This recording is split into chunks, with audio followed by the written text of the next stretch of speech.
Bonjour à tous et bienvenue à un autre Baseball. Aujourd'hui, on poursuit notre récapitulatif de toutes les divisions du baseball majeur et on est rendu à la division ouest de la Ligue nationale. Malheureusement, je n'avais pas de couleur à arborer en lien avec une des équipes de la division ouest, alors j'ai mis les Tigers de Détroit complètement random, mais ce qui est intéressant, c'est qu'on va faire le tour de cette division-là, surtout en considérant qu'il y a deux équipes qui peuvent faire la Série mondiale cette année, c'est-à-dire Los Angeles et puis San Diego. Alors, bon récapitulatif à tout le monde. La division ouest de la Ligue nationale est une division très peu intéressante. À part le plaisir de voir de très belles performances des joueurs de San Diego ou de Los Angeles, c'est une division dont on connaît presque dès le départ qui seront les gagnants et évidemment les perdants. Commençons donc tout de suite par les premiers figurants, c'est-à-dire les Diamondbacks de l'Arizona, qui n'ont rien fait qui vaille pour améliorer leur équipe depuis l'an dernier. Grosso modo, c'est une sorte de ramassis de bons vétérans avec certains joueurs qui peuvent faire d'excellents matchs. On n'a qu'à penser à Ketel Marte, David Peralta, Christian Walker et des lanceurs qui ont du vécu avec en plus le jeune prodige Zach Gallen. Lorsque Gallen lance, ça vaut la peine de regarder les Diamondbacks. Sinon, ce sera un spectacle approximatif, à la limite, très peu intéressant. Madison Bumgarner, Luke Weaver, Caleb Smith, on a déjà vu ce qu'ils peuvent faire et ce n'est pas édifiant. Et du côté de la relève, on revient avec des vieux de la vieille. Quand on pense qu'on a comme stopper Joakim Soria et puis comme setup man, entre guillemets, Tyler Clippard, honnêtement, on reste en 2015 et on n'ira pas bien loin cette année.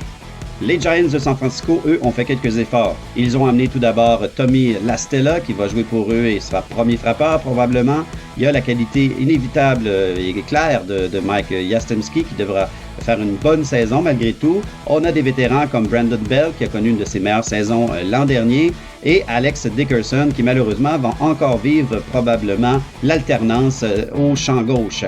On a les vétérans à Buster Posey, qui est toujours là, Brandon Crawford, alors les vieux de la vieille des séries de la conquête de la Série mondiale, des grands champions, mais ils sont vers leurs dernières années, c'est évident. Au monticule, Kevin Gausman, on lui prédit une très belle saison. On va voir parce qu'il n'a jamais tant livré que ça auparavant.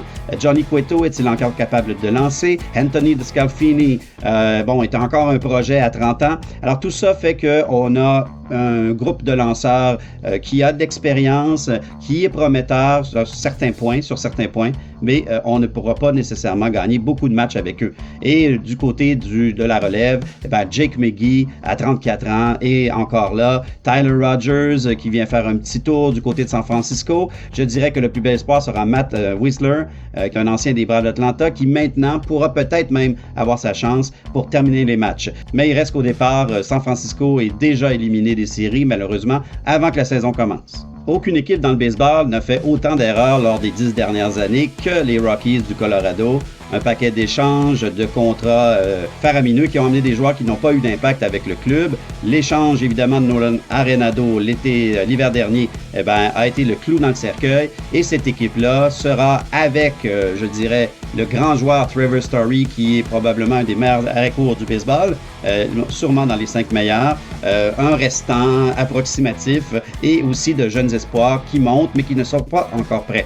Alors, on a le bon vieux Charlie Blackmon qui est là, Ryan McMahon qui était jusqu'à maintenant identifié, joueur de remplacement pour le restant de sa carrière, et le jeune Brandon Rogers qui devrait, je l'espère, commencer la saison. Sinon, on le verra en cours de route. Pour ce qui est des lanceurs, German Marquez, s'il était avec une autre équipe, serait considéré comme un des très bons lanceurs des majeurs. Malheureusement, il croupit encore au Colorado. Kylie Freeland peut nous sortir un bon match de temps à autre. John Gray commence à en arracher beaucoup. Et puis pour le reste, ce sont des suspects. À la relève, honnêtement, il n'y a strictement rien à redire d'intéressant pour l'instant.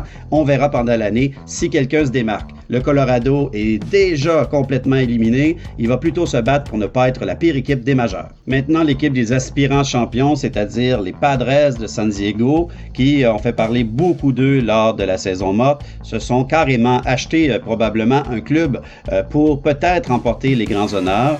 On verra si ce sera assez. mais il est évident que la présence de Fernando Tatis Jr., de Manny Machado, Eric Hosmer, Will Myers et autres à l'attaque vont vraiment faire un excellent travail. C'est probablement une des meilleures équipes à l'attaque des majeures. Et au Monticule, on a complètement changé la donne en allant se chercher et Yu Darvish, et Blake Snell et Joe Musgrove. C'est presque absurde, mais c'est ce qu'ils ont fait. Et maintenant, on a une équipe des Padres complètement revampée. C'est probablement la première fois depuis que les Padres tentent de s'acheter un championnat qu'ils sont sur le point de véritablement le faire et qu'ils ont des joueurs de grande qualité à utiliser. Il y a peut-être même trop de joueurs à San Diego. Il y aura sûrement des mécontents pendant la saison. Je pense tout simplement à Hassan Okim, qui est vraiment une nouvelle recrue qui sont allés pêcher directement en Asie.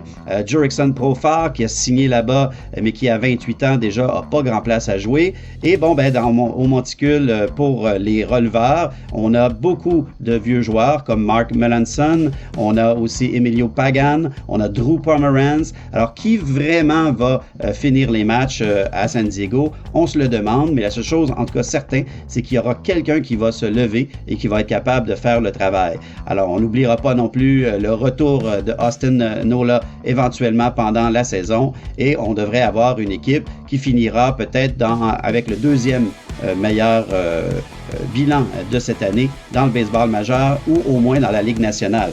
Cependant, eh bien, les Dodgers de Los Angeles, les champions en titre, ont encore une équipe qui est plus absurde que l'an dernier.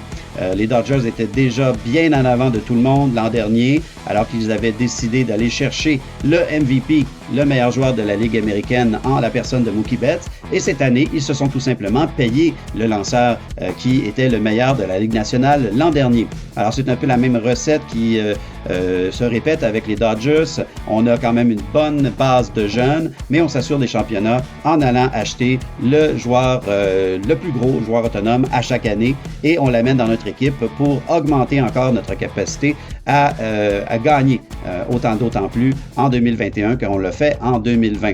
Il n'y a presque pas de faiblesse dans cette équipe-là. Je dirais peut-être qu'au bâton, Justin Turner a beaucoup ralenti. Peut-être que Galvin Lux n'est pas prêt pour jouer régulièrement, mais ils ont un excellent banc. Costin Barnes, avec Matt Beatty, avec Chris Taylor qui peut jouer un peu partout. Les partants, on n'en parlera même pas. Il y a à peu près 7 partants qui peuvent régulièrement lancer dans le baseball majeur dans cette équipe-là. Et ceux qui ne feront pas partie de la rotation, eh bien, seront ceux qui vont venir en relève, clore plusieurs matchs. On a toujours déjà Kelly Jensen, on a Blake Trinan et vont s'ajouter à ça Derek May, Tony Gonsolin.